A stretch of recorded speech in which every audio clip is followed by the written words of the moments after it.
নমস্কাৰ। আজি আচলতে কোনো ধৰণৰ এডুকেশ্যনেল ভিডিঅ' বা কোনো ধৰণৰ ক্লাছ লৈ কিনে ভিডিঅ'টো আগবঢ়োৱা নাই বা কোনো ধৰণৰ ক্লাছ কৰা নাই। আচলতে আজি এটা টপিকক লৈ ভিডিঅ'টো বনাইছো। টপিকটো হৈছে কি দিগন্ত ভাৰতী আৰু বিহু কমিটি। আৰু কথাটো হ'ল কি এতিয়া মই কোনো ধৰণৰ ইনফ্লুৱেঞ্চাৰ নহয় দেই যে মই ভিডিঅ' বনাই মই ফিজ ল'ম, যিকোনো কথা হকে বিহকে বকিম, মিছা কথা কিছুমান আপোনালোকৰ লগত শ্বেয়াৰ কৰিম। তেনেকুৱা নহয় আচলতে। কথাটো হ'ল কি মই ভাবি আছিলো যে ভিডিঅ'টো বনাব লাগে, কিন্তু দেৰি হৈ গ'ল আচলতে। কাৰণ এইখিনি কথা কোৱাৰ অধিকাৰ আছে। অধিকাৰ কিয় আছে কওঁ, কাৰণ আমি যিহেতু সেইখিনিৰ পৰা সৰুৰ পৰা আমি দিগন্ত ভাৰতীৰ গান শুনি ডাঙৰ হৈছো। এক নম্বৰ কথা। আৰু দুই নম্বৰ কথা কি হয় যে এইখন ইণ্ডাষ্ট্ৰীৰ লগত মানে যি অসমীয়া ইণ্ডাষ্ট্ৰী আছে সেই ইণ্ডাষ্ট্ৰীখনৰ লগত মই নিজেও জড়িত হৈ আছো আজি কেইবছৰমানৰ পৰা প্ৰত্যক্ষভাৱে, নহ'লেও এতিয়া বৰ্তমান পৰোক্ষভাৱে আছো। আৰু লগতে গোটেইখিনি মানুহ লগ পাইছো, কোন কেনেকুৱা বুজিছো বা কাৰ কেনেকুৱা আচৰণ সেইবোৰো বুজিছো, বা বৰ্তমান মিউজিক ইণ্ডাষ্ট্ৰীত কি হৈছে সেইখিনি কথাও বুজি পাওঁ ভালকে। চ' সেইবোৰ ইমান বিশেষ ক'বলৈ নাযাওঁ। কিন্তু কথাটো হ'ল কি মই দিগন্ত ভাৰতী ছাৰৰ ওপৰত ক'বলৈ ওলাইছো, আৰু ইয়াত যদি কিবা আপোনালোকৰ ক'ব লগা থাকে দেন মোক কমেণ্ট বক্সত জনাওক। ভিডিঅ'টো আৰম্ভণি কৰাৰ আগতে চানমাৰি বিহু কমিটিৰ সেই তিনিজন ব্যক্তিলৈ যি তিনিজনে দিগন্ত ভাৰতীক অপদস্থ কৰিছিলে তেওঁলোকলৈ এটি গীত আগবঢ়াইছো। গীতটো আগ নবঢ়াও আচলতে, তিনিটামান কলি মই গাই দিম, গীতটো তিনিটামান লাইন মই গাই দিম। চ' তেওঁলোকে এবাৰ গীতটো শুনিব, শুনি ভাবিব কেতিয়া সৃষ্টি, ক'ৰ সৃষ্টি, কেতিয়াৰ পৰা আহিছিলে, বা তেওঁলোকক শুনিছিলে নেকি। মৰিয়াটো ৰাতি হৈ মৰিয়াটো বাকী ৰয়, জ্বলাবলে সুখৰে পোহৰ গছি, নিবিচাৰো তথাপি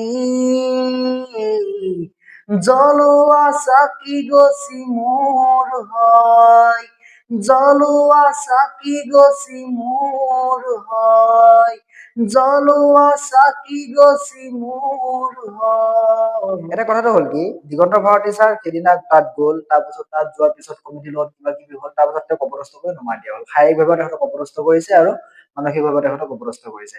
এটা কথাটো হ'ল কি এই যে শাৰীৰিকভাৱে হওক মানসিকভাৱে হওক এজন ব্যক্তিক, প্ৰথম কথা যদি এজন ব্যক্তি হিচাপে চাওঁ, যিকোনো এজন ব্যক্তি হিচাপে যদি চাওঁ, দিগন্ত ভাৰতী সাধাৰণ ব্যক্তি হিচাপে চাইছো প্ৰথমতে। চব সাধাৰণ ব্যক্তি হলে এইটো গ্ৰহণযোগ্য কেতিয়াও নহয়।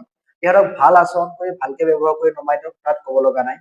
তাৰপিছত যদি দিগন্ত ভাৰতী চবৰে যদি চাওঁ, এইটো কোনো পধ্যে সহ্য কৰিবলগীয়া বস্তু নহয়। কাৰণ কিয় নহয় মই কওঁ, যিকেইজন সদস্যই বৰ্তমান কৈ আছে যে জিন্স পিন্ধি হেৰিত উঠিছে, মঞ্চত উঠিছে, আৰু তেওঁলোকে যিকেইজন কমিটিৰ সদস্যই ধুতি পিন্ধি দিগন্ত ভাৰতীক নমাই দিছে, সেই ধুতি পিন্ধি দিগন্ত ভাৰতীক অপদস্থ কৰি নমাই দিয়া কমিটি কেইজনৰ মানুহতকৈ জিন্স পিন্ধি উঠা দিগন্ত ভাৰতী বা হাফ পেণ্ট পিন্ধি উঠা দিগন্ত ভাৰতীৰ সন্মান বহু ওপৰত দি থৈ দিছে অসমৰ ৰাইজে। কেতিয়াও অসমৰ ৰাইজে বা অসমীয়াই কেতিয়াও দিগন্ত ভাৰতী অবিহনে অসমীয়া আধুনিক গীত কেতিয়াও হেৰি কৰিব নোৱাৰে। অসমীয়া আধুনিক গীতত দিগন্ত ভাৰতীৰ যি অৱদান সেয়া কেতিয়াও নুই কৰিব নোৱাৰে, আৰু অসমীয়া বিহু গীতত বিমান বৰুৱাৰ যি অৱদান সেই অৱদান কেতিয়াও কি কৰিব নোৱাৰে, অসমৰ ৰাইজে নুই কৰিব নোৱাৰে। এই দুজন ব্যক্তি বিহু আৰু আধুনিক গীতত আমি কেতিয়াও এৰাই চলিব নোৱাৰো। প্ৰথম কথা সেইটো। আৰু এই তেওঁলোকে আমাক বহুত দিলে, বহুত বেছিকৈ দিছে। আজি এই জ্বলোৱা চাকি গছিৰ পৰা আদি কৰি চাগে কমিটি মানুহবোৰে চাগে এইবিলাক গীত শুনাই নাই। জ্বলোৱা চাকি গছি মোৰ হয় জুবিন গাৰ্গে গাইছে বহুত আগতে। তেতিয়াৰ পৰা আদি কৰি মন যায় গাত, তাৰপিছত গাগৰি কঁকালত, আইনা ভাঙা দি আদি কৰি বহুত কেইটা গান, বহুত গান কি আছে। যিমান কেইজন অসমৰ কণ্ঠশিল্পী আছে, মেক্সিমাম কণ্ঠশিল্পী 100জন কণ্ঠশিল্পীৰ ভিতৰত প্ৰায় 95 জন কণ্ঠশিল্পীৰ জন্ম হৈছে অনলি দিগন্ত ভাৰতীৰ কাৰণে। তেখেতে গুৰু হয়, দিগন্ত ভাৰতীয়ে গুৰু, দিগন্ত ভাৰতীয়ে শিকাইছে, দিগন্ত ভাৰতীয়ে আগবঢ়াই দিছে। আৰু এতিয়া দিগন্ত ভাৰতীক অপমান কৰাটো কোনোপধ্যে সহ্য কৰা নহয়, কেতিয়াও নহয়। বিশেষকে আমিও নকৰো, অসমৰ ৰাইজেও নকৰে, বা অসমৰ শিল্পী সমাজেও কেতিয়াও নকৰে। অসমৰ শিল্পী সমাজ হওক, অসমৰ গায়ক গায়িকা যিমানবোৰ আছে সকলোৱে এই কথাটোক লৈ নিজে জাঙুৰ খাইছে। জাঙুৰ খোৱাৰ কাৰণটো হ'ল কি জানেনে? আজি দিগন্ত ভাৰতী হৈছে, কালি যে তেওঁলোক নহব তেনেকুৱা কাৰণটো মানে নাই, হয়। আৰু তেওঁলোকৰ কমিটিয়ে কৈছে যে আমি কোনো ধৰণৰ ক্ষমা খুজিব নালাগে, কাৰণ আমি তেনেধৰণৰ কৰাই নাই, বা দিগন্ত ভাৰতীক আমি মঞ্চলৈ মতা নাছিলো। এটা কথা কওঁ এইখিনিতে, এজন শিল্পী যি শিল্পী নহওক, তেওঁ সাহিত্য চৰ্চাৰ লগত জড়িত ব্যক্তিয়ে হওক, বা সাংস্কৃতিক ক্ষেত্ৰত জড়িত ব্যক্তিয়ে হওক, বা ক্ৰীড়া ক্ষেত্ৰত জড়িত ব্যক্তিয়ে হওক, তেওঁলোকৰ এটা নিজস্ব এটিটিউড থাকে, মানে ইগ' এটা থাকে। ইগ'টো কেনেকুৱা ধৰণৰ জানেনে? যেতিয়ালৈকে তেওঁলোকক আপুনি কোনো এটা কথাত আহ বুলি নকব, বা আহক বুলি যেতিয়া লগ তেখেতৰ লগত যেতিয়া সন্মান দি নামাতিব তেখেতসকলে বেছি একো আশা নকৰে, অনলি আশা কৰে সন্মানটো। হা, যেতিয়ালৈকে তেওঁলোকক সন্মান সহকাৰে আপুনি নামাতিব তেতিয়ালৈকে তেওঁলোকে নিজৰ যি হেৰি আছে চকী আছে সেই চকীৰ পৰা অকণমানো নলৰে। সেইটো প্ৰত্যেকজন শিল্পীৰ ক্ষেত্ৰত যিমান সৰু ডাঙৰ গায়ক গায়িকা নহওক কিয় প্ৰত্যেকজন শিল্পীৰ ক্ষেত্ৰত মই ডাইৰেক্টলি ক'ব পাৰো তেওঁলোকে সেইটো নকৰে, কেতিয়াও নকৰে। দিগন্ত ভাৰতী কি কৰিছিলে, তেওঁলোকে মাতি নিছে কেইজনমানে, মাতি নি কিনে তেওঁক গামোচা দিছে, গান গোৱাইছে, তাৰ পাছত আকৌ তেওঁলোকৰ কেইজনমানে নমাই দিছে। ডেফিনেটলিটো সেইটো লজ্জাজনক কথা হৈছে। অনলি এইখন বিহু কমিটিৰ কাৰণে গোটেই চান্দমাৰীবাসী ৰাইজ আজি লাজত পৰিব লগা হৈছে, অনলি এইখন বিহু কমিটিৰ কাৰণে। সময়টো দেৰিয়ে হৈছে, তেখেতে ক'বলৈ অতি সোনকালে ক্ষমা বিচাৰক, কাৰণ এই ঘটনাটো পাছ কৰক। যদি আমি এনেকেই অসমীয়াই যদি অসমীয়াৰ মাজত এনেকে কাজিয়া সৃষ্টি কৰো, বেলেগে জানো আমাক সহজে চান্স নাপাব? নিশ্চয় চান্স পাব ন। চ' আমি এনেকে থাকিব নালাগে। আচলতে আমি বস্তুটো আলোচনা পন্থলৈ আহো, আলোচনা পন্থলৈ আহি তেওঁলোকে শিল্পী সমাজক হেৰিখনক ক্ষমা বিচাৰক, এইখিনি কথা কৰিলে শেষ। তাত আৰু কোনো ক'বলৈ নাই, কাৰণ শিল্পী সমাজে এইটো কথা কেতিয়াও এৰি দিব নোৱাৰে। হয়তো য়েছ এৰি দিব, আপুনি যদি যিটো দমত আছে আপোনালোক চান্দমাৰী বিহু কমিটি সেই ৩জন মানুহ যিটো দমত আছে, কাৰ উজতি এনেকে আছে নাজানো দে, কাৰণ আজিকালি কি হৈছে জানানে, ছচিয়েল মিডিয়াত ইনফ্লুৱেঞ্জাৰ বহুত ধৰণৰ আছে, আৰু ছচিয়েল মিডিয়াত এতিয়া বৰ্তমান এনেকুৱা দুই এজন এনেকুৱা ব্যক্তি আছে যিয়ে নেকি সমাজত দিশ বিয়পাই আছে, যিয়ে নেকি সমাজত দিশ বিয়পাই আছে, আৰ্টিষ্টৰ নাম লৈ, শিল্পী সমাজৰ নাম লৈ। একেলগে একো কোৱা নাই, মনে আছো। আচলতে কি কৰিছে, তেওঁলোকে দিশ বিয়পাই আছে, আৰু তেওঁলোকে চাগে সেই কমিটিক বল দিছে যে নকৰিবিচোন কি হয় চাও, আৰ্টিষ্টেনো কি কৰিব। আৰ্টিষ্টে একো কৰিব নোৱাৰে, আৰ্টিষ্টে। কিন্তু মই আপোনাক কওঁ, আপোনালোকে যদি ক্ষমা নিবিচাৰে তেতিয়াহ'লে তেওঁলোকে আপোনাক একো নকৰে, আপোনাৰ ওপৰত কেছ নিদিয়ে বা আপোনাক মাৰিব নাযায়। জাষ্ট তেওঁলোকে এটা আন্দোলন কৰিছে, শান্তিমূলক আন্দোলন এটা কৰিছে। যদি তেওঁলোকে ইয়াত সফল হয়, নহলে তেওঁলোকে বাদ দিব, নিজৰ কামত ব্যস্ত হৈ থাকিব। কিন্তু আপোনাক কথা এটা কওঁ দেই, এতিয়া আপুনি ক্ষমা নিবিচাৰি যেনেকে আছে, যিটো এটিটিউডত আছে, আপোনাক দুদিনৰ পিছত অসমীয়াই পাহৰি যাব। কিন্তু আমি নিবিচাৰো দিগন্ত ভাৰতী যেতিয়া নোহোৱা হব, এই পৃথিৱীৰ পৰা যেতিয়া নোহোৱা হব, তেখেতক যুগ যুগ মানুহে মনত ৰাখিব। আমিতো মনত ৰাখিমেই, আমাৰ এইখিনিত আছে, তেখেত ইয়াত আছে। চ' আমিতো মনত ৰাখিমেই, তাৰপিছতো যুগ যুগ যিমানবোৰ মানুহ আছে, যিমানবোৰ আমাৰ নৱপ্ৰজন্ম আহিব, সকলোৱে তেওঁলোকক অনুসৰণ কৰিব, সকলোৱে তেওঁক মানিব। আইনা ভাঙাৰি গান কোনেও কেতিয়াও নুই কৰিব নোৱাৰে, মন যায় গান কোনেও কেতিয়াও নুই কৰিব নোৱাৰে, জ্বলোৱা চাকি গছি মোৰ হয় কোনেও কেতিয়াও নুই কৰিব নোৱাৰে।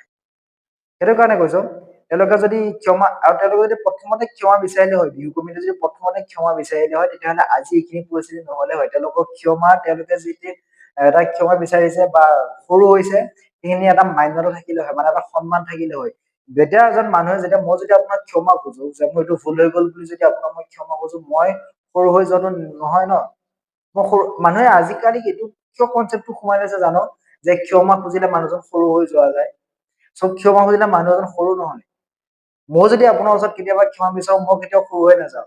সেই কামটো যদি বিহু কমিটিয়ে প্ৰথম দিনে বা দ্বিতীয় দিনে যদি কৰিলে হয়, তেতিয়া তেওঁলোকৰ সন্মানটো আজি পৰ্যন্ত থাকিলে হয়। আজি তেওঁলোকে নিজৰ সন্মান নিজে খেদিছে। চ' মই বিচাৰো আচলতে সোনকালে আপোনালোকে দিগন্ত ভাৰতী ছাৰৰ ওচৰত, অসমৰ শিল্পী সমাজৰ ওচৰত আপোনালোকে ক্ষমা বিচাৰক। লাষ্ট কথাটো আহিলে আচলতে জুবিন গাৰ্গক লৈ। জুবিন গাৰ্গে ক'লে যে মই আদেশ দিছো, অনুৰোধ কৰা নাই, আদেশ দিছো। অৰ্থাৎ জুবিন গাৰ্গৰ কথাবোৰ তেনেকুৱাই, জুবিন দাৰ কথাবোৰ আগৰ পৰাই তেনেকুৱা। আৰু তেওঁলোকে কৈছে যে জুবিন আদেশ দিবলৈ জুবিন আমাৰ কোন, তেনেকে কৈছে। এতিয়া কথাটো হ'ল কি, জুবিনে যিকোনো ধৰণৰ মন্তব্য যেতিয়া কৰিব, সকলো ধৰণৰ মন্তব্যত আমিও সহযোগ নকৰো, ময়ো সহযোগ নকৰো, কিন্তু জুবিনৰ মোৰ বিগ ফেন, তেখেত মোৰ গুৰু হয়। বহুতবাৰ লগ পাইছো তেখেতক, কাষত পাইছো তেখেতক।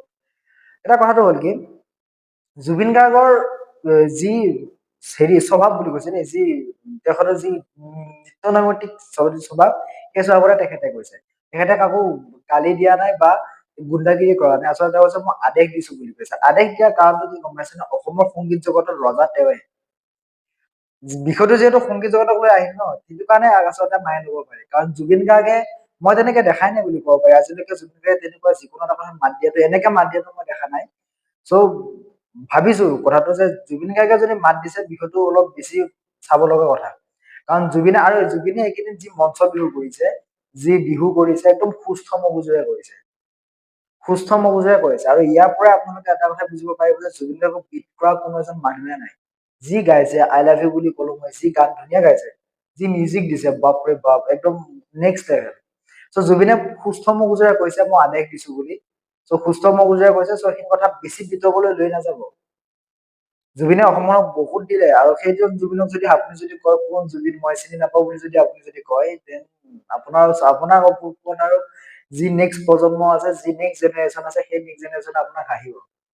আৰু জুবিনৰ কথাটো এইটো কাৰণে কলো যে তেখেতে কোনো ভুল কথা কোৱা নাই। আচলতে মই তেখেতৰ অন্ধ অনুৰাগী নহয়, মই তেখেতৰ অনুৰাগী হয়, তেখেতৰ অন্ধ অনুৰাগী নহয়। বুজাই দিছো, জুবিনে এইটো কথা সঁচাকে কৈছে, আৰু জুবিনৰ এইটো কথা কোৱাৰ তেখেতৰ সম্পূৰ্ণ অধিকাৰ আছে, কাৰণ তেখেত অসমীয়া সংগীত জগতৰ ৰজা হয়। কথাখিনি শেষ। বিহু কমিটিটো এটা কথা কওঁ, এই যে বিহু কমিটি, চানমাৰি বিহু কমিটি কৈছো, এই যে বিহু এটা অলপ মৌ বিহু, সেই বিহুটোক লৈ আপোনালোকে কিয় বিতৰ্ক কৰা নাই? ইমান যে অসমীয়া গীত যে আপোনালোকে চেলাই আছে, সেই মৌ বিহুটোক লৈ আপোনালোকে কিয় ক'ব পৰা নাই? কিয় সেই ছোৱালীজনী আমাৰ শ্ৰদ্ধাৰ ডিজিপি ভাস্কৰ ছাৰৰ ছোৱালীৰ কাৰণে একো ক'ব পৰা নাই নেকি? যেতিয়া চিলাপথাৰত যেতিয়া অসমীয়া গামোচাখন যেতিয়া ফালি চিৰি নোহোৱা কৰিছিলে, সেই গামোচাখনত যেতিয়া তেজ লাগিছিলে, তেতিয়া আপোনালোক ক'ত আছিলে? তেতিয়া এই অসমীয়া গীত ক'ত আছিলে? বহুত কথা কবলৈ গলে বহুত কথা তেনেকে নকওঁ, একো নকওঁ, কাৰণ যিহেতু চব হেৰি হয়তো, বস্তুবিলাক যে সকলোবিলাক বস্তু আজিকালি পলিটিক্সত গুচি গ'ল। ইমান বেছি কথা কোৱাও দিগদাৰ, কাৰণ মই যিহেতু এডুকেশ্যনেল ভিডিঅ' বনোৱা মানুহ, হয়নে? মোৰ যদি কিবা এটা ক্ষতি হয়, বহুতখিনি ষ্টুডেণ্টৰ ক্ষতি হ'ব। মই ইমানখিনি কথা কবলৈ নাযাওঁ।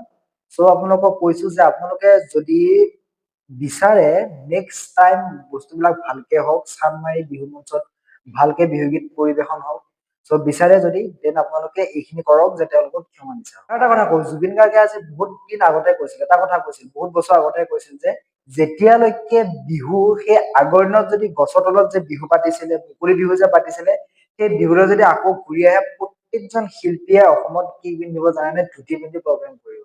আনকি জুবিনে নিজেও কৈছে মই নিজৰ ধুতি পিন্ধি প্ৰগ্ৰেম কৰিম। সেই মুকলি বিহুখনে যদি আপোনালোকে মঞ্চ বিহু কৰিলেগৈ, তাত অসমীয়া সত্তা কি থাকিলে? তাত যি আপোনালোকে এড্ৰেছ লিখিছে, তাত ইংলিছত লিখিছে 2025, 2025 বুলি লিখিছে জানো? নাই লিখা নহয়। সেই যি জাক জমকতা কাপোৰ লগাইছে, সেয়া কি অসমীয়া শিপিনীয়ে বোৱা কাপোৰ নেকি? নহয়েচোন। গোটেইখিনি বস্তু চাউথ কালচাৰত লৈ গৈছে আপোনালোকে। ঘৰত বিয়া পাতে চাউথ কালচাৰত, মেহেন্দি দিয়ে, কিবা দিয়ে, চান্না মেৰে মেৰে গান গায়। তাৰপাছত বিহু কমিটিখনত গৈ একদম পুৰা ধুতি পিন্ধি লৈ এই 7 বিহু, এই 3 দিন একদম পুৰা অসমীয়া, আৰু কোনেও ৰাখিব নোৱাৰে অসমীয়া, পুৰা ফুল অসমীয়া। এনেকে হলে কেনেকে হব? বাকীখিনি কথাটো মাতক। অকল যে শিল্পীসকলকে যে প্ৰত্যেকবাৰে মায়ে থাকিব, তেনেকুৱা কি কথা? আৰু যিকোনো ধৰণৰ কথা আহিলে, আগতে আচলতে হেৰি হয়, শিল্পী সমাজ বা মই অকল গানৰ লগত জড়িত মানুহখিনিক কোৱা নাই দেই, অভিনেতাৰ লগত জড়িত সময় কোৱা নাই, মই সাহিত্য চৰ্চা কৰা ব্যক্তিগত বহুতো কৈছো। কেতিয়াবা আপুনি চাইছেনে, বা কেতিয়াবা আপুনি ভাবিছেনে, সেই যে বাঁহী বজাই দীপক দা কেনেকুৱা অৱস্থাত আছে? ভাবিছে? জিতুল সোণোৱাল আজি কেনেকুৱা অৱস্থাত আছে ভাবিছে? কেতিয়াবা খবৰ লৈছে? নাই নহয় খবৰ লোৱা। সেইটো কাৰণে কৈছো, ভালকে যদি ভাবে, আপোনালোকৰো ভুল আছে। কৈছো, বিষয়টো সোনকালে সামৰক, আৰু সোনকালে তেওঁলোকৰ ওচৰত ক্ষমা বিচাৰক। তেতিয়াহলে বিষয়টো অসমীয়াই ধুনীয়াকে পাহৰি যাব। কাৰণ অসমীয়া মানুহ বহুত আৱেগিক, আমি বহুত আৱেগিক, আৰু মানুহক মৰম দি ভাল পাওঁ। বস্তুখিনি সোনকালে পাহৰাটো একো টান কথা নহয়। আৰু এটা কথা কওঁ, এই যে বিহু মঞ্চ যে কমিটিবোৰ, আচলতে বিহু মঞ্চ কমিটি বুলিয়ে নহয়, যিকোনো এটা বস্তুতে লিড লব লগা হয়, সেয়া সমাজৰ লিডত হওক বা দেশৰ লিডত হওক, যেতিয়ালৈকে আমাৰ য়ং জেনেৰেশ্যনটো থাকিব, য়ং জেনেৰেশ্যন মানে কি, আমাৰ বয়সৰ, আমাৰ সমবয়সীয়াখিনি কথা কৈছো, মোৰ সমবয়সীখিনি কথা কৈছো, যেতিয়ালৈকে য়ং জেনেৰেশ্যন থাকিব, য়ং জেনেৰেশ্যন থকালৈকে আমাৰ প্ৰত্যেকটো বস্তু ভালে থাকিব। তাত যেতিয়া যদি ভাবে সমাজৰ এজন গুণী মানী ব্যক্তি, তেওঁৰ পঢ়া শুনা বহুত আছে, টকা পইচা বহুত আছে, বেংক বেলেঞ্চ ভাল, পেটটো ওলোৱা, হয় নে নহয়? তেতিয়া যদি ভাবে তেখেতক আমি সমাজৰ সভাপতি পাতিব লাগে, দেন সেই কনচেপ্টটোৱে আমাৰ সমাজখন শেষ কৰিছে।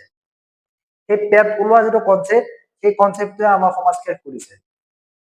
গোটেইখিনি বস্তু য়ং জেনেৰেশ্যনক দিয়ক। য়ং জেনেৰেশ্যনে যিখিনি কৰিব, সেইখিনি শুদ্ধ পথত কৰিব। আৰু য়ং জেনেৰেশ্যনে কেতিয়াও এই টকাটো যে খেলটো যে হয়, এই টকাৰ খেলটোত কেতিয়াও মাথা নামাৰে য়ং জেনেৰেশ্যনে।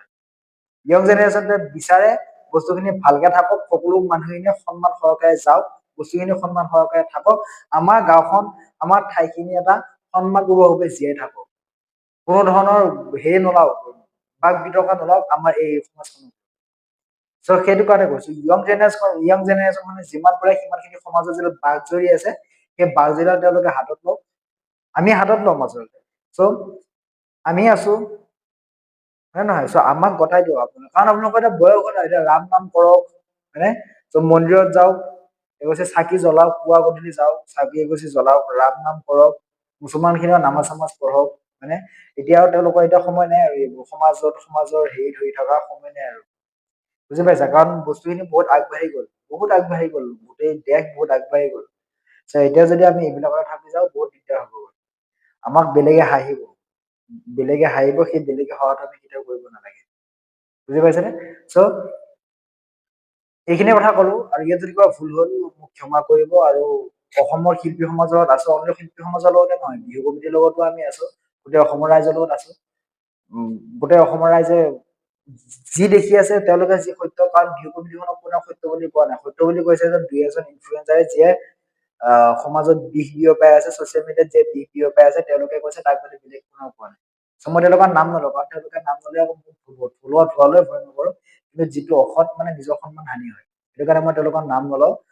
চ' কৈছো, ভালকে ভাবক এবাৰ কথাবোৰ, আৰু ভাবি আপোনালোকে কামবোৰ কৰক, হ'ব? আৰু যিকোনো এজন ব্যক্তিৰ সন্মান হানি কৰাৰ আগতে ভাবি চাব, সেই ব্যক্তিজনে নিজৰ সন্মানখিনি গঢ়িবৰ কাৰণে কিমানখিনি ষ্ট্ৰাগল কৰিছে, হ'ব? শেষত দিগন্ত ভাৰতী ছাৰৰ সুৰতে কওঁ, জ্বলোৱা চাকি গছি মোৰ হয়, জ্বলোৱা চাকি গছি দিগন্ত ভাৰতীৰ হয়। চ' তেখেতক ভালকে কৈছো, তেখেতক ময়ো ক্ষমা বিচাৰিছো। এনেকুৱা এটা পৰিস্থিতি তেখেতত হ'ব নালাগিছিল। আমি অসমীয়া তেখেতক বহুত কিবা কিবি দিব লগা হৈ আছো, বহুত আমি ধৰুৱা হৈ আছো তেখেতৰ ওচৰত। ত' ধৰুৱা হৈ আছো কাৰণে কৈছো যে আপুনি আমাক ক্ষমা কৰি দিব, যিমানখিনি যি হ'ল, কাৰণ আপুনি সমাজখনৰ কাৰণে বা অসমীয়াৰ কাৰণে আপুনি বহুতখিনি কৰিছে।